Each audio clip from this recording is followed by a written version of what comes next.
اعوذ باللہ من الشیطان الرجیم بسم اللہ الرحمن الرحیم۔ السلام علیکم۔ حضرت سیدنا ابو اسحاق رحمۃ اللہ علیہ فرماتے ہیں کہ ایک شخص ہماری محفل میں آیا کرتا تھا، مگر اس کا آدھا چہرہ ہمیشہ چھپا رہتا تھا۔ ایک مرتبہ میں نے اس سے پوچھا کہ تم اپنا آدھا چہرہ چھپائے رکھتے ہو، آخر اس کے پیچھے کیا وجہ ہے؟ مجھے اس راز سے آگاہ کرو۔ اس نے کہا کہ اگر آپ اجازت دیتے ہیں تو میں اپنا معاملہ بتاتا ہوں۔ میں نے کہا کہ بتاؤ اصل معاملہ کیا ہے؟ اجازت ملنے پر اس شخص نے اپنی عبرتناک داستان کچھ اس طرح سنائی کہ میں کفن چور تھا۔ میں نے کئی قبروں سے کفن چرائے۔ جب بھی کسی نئی قبر کے متعلق معلوم ہوتا تو فوراً وہاں پہنچ کر کفن چرا لاتا۔ ایک مرتبہ ایک عورت کا انتقال ہوا۔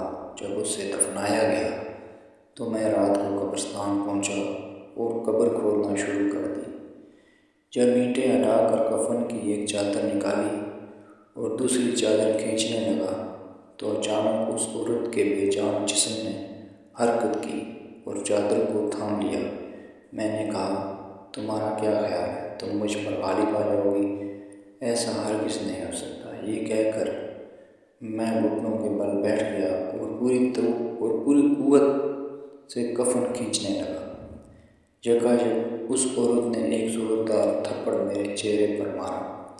اس کی درد کی شدت سے میں بے قرار ہو گیا اور میرے چہرے پر بہت زیادہ جلن ہونے لگی۔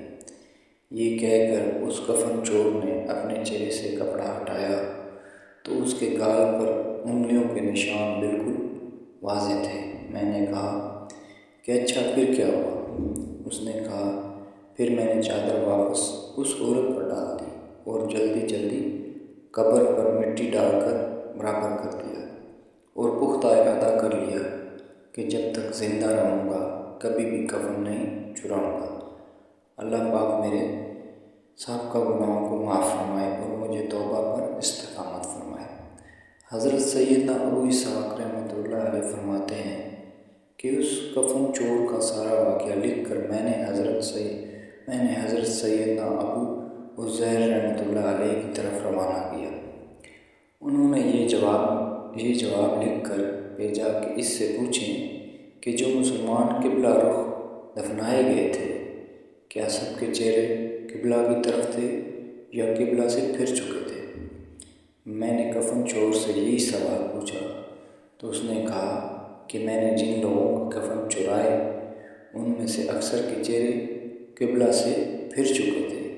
حضرت سیدنا ابو اسحاق رحمۃ اللہ علیہ فرماتے ہیں کہ میں نے یہ بات لکھ کر حضرت ابو عزیر رحمۃ اللہ علیہ کی خدمت میں بھیجی تو انہوں نے جواب میں یہ تحریر بھجوائی کہ اسحاق رحمۃ اللہ علیہ جن لوگوں کے چہرے قبلہ سے پھر چکے تھے ان کا خاتمہ ایمان پر نہیں ہوا۔